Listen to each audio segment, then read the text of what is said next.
एक बार एक यहूदी का जनाजा जा रहा था और प्रोफेट मोहम्मद अपने लोगों के साथ बैठे हुए थे। उन्होंने जब जनाजा देखा तो उठ के खड़े हो गए। उनके लोगों ने कहा कि ये तो मुसलमान का जनाजा नहीं, ये तो एक यहूदी का जनाजा है। तो मोहम्मद ने कहा, प्रोफेट मोहम्मद ने कहा, क्या यहूदी इंसान नहीं होता? ये सारी चीजें हमारे सामने आनी चाहिए। उस बूढ़ी औरत की कहानी मालूम है कि उसको ऐसा लगता था कि यहाँ पे इस्लाम बढ़ रहा है, मोहम्मद नाम का ऐसा शख्सियत है जो सबको इस्लाम में ले जा रहा है, इसलिए वो गांव छोड़ के जा रही थी। उसके सर पे गठरी थी और गठरी उठ नहीं रही थी। एक नौजवान आया और बोला कि माता जी मैं आपकी मदद करूं, आप चलो अपनी गठरी में गांव के बाहर छोड़ देता हूं। औरत ने उनको गठरी दी और वहां से नौजवान उस गठरी को अपने सर पे लिया और गांव के बाहर गया और बोला कि आप ठीक है, आप गठरी लो, जाओ।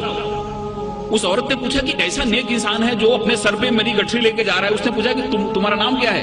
इन्होंने कहा कि मुझको मोहम्मद कहते हैं। जिसके डर से भाग रही थी वही इंसान उस औरत की गठरी को अपने सर पे ले जा रहा है और उसको मदद कर रहा है, और उसी दिन औरत इस्लाम में आ गई।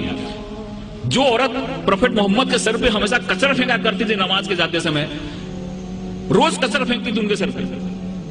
एक दिन जब उसने कचरा नहीं फेंका तो मोहम्मद जब लौट रहे थे प्रोफेट मोहम्मद, तो उन्होंने देखा और पूछा कि औरत कहां है? लोगों ने कहा कि वो बीमार पड़ी हुई है। वहां पे जाके उन्होंने उसकी तबीयत पूछी। उस औरत को लगा कि जिस इंसान को मैंने इतनी तकलीफ दी, जिसको इतना मैंने अपमानित किया, जिसके सर पे मैंने कचरा फेंका, वो कैसा इंसान है कि मैं मेरी तबीयत बिगड़ने पे मेरा हल पूछने आ रहा है। और वहां पे इस्लाम उसने कबूल कर लिया। नामो नसब जमीन के नस्लों में बट गए, आदम के बेटे कितने कबीलों में बट गए। आए हैं जब से पेश इमामत के मसल्ले, सिजरे हमारे कितने मरलों में बट गए। किस तरह से कौम को इल्जाम में गुम रही, जब रहनुमा ही कौम के फिरकों में बट गए।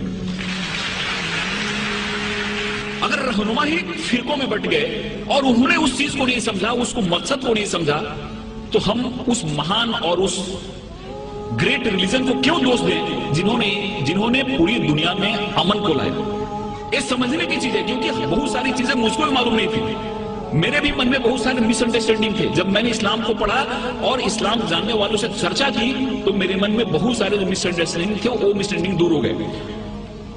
एक जगह ऐसी आयत आई है जहां पे कहा गया है कि इस दुनिया की कोई भी ऐसी जगह नहीं है जहां पे हमने अपने नबी और रसूल न भेजे। 1,24,000 हमने अपने नबी रसूल दुनिया में भेजे, जिसमें से 25 का नाम कुरान में आया है। दुनिया की कोई भी ऐसी जगह नहीं है जहां पे हमने नबी रसूल न भेजो हो। और पूरी दुनिया जो है वो खुदा की बनाई हुई है, इसलिए खुदा के लिए एक शब्द यूज किया गया है। गॉड जो है, खुदा जो है वो रब्बुल आलमीन है, और प्रोफेट मोहम्मद जो है वो रहमतुल आलमीन है।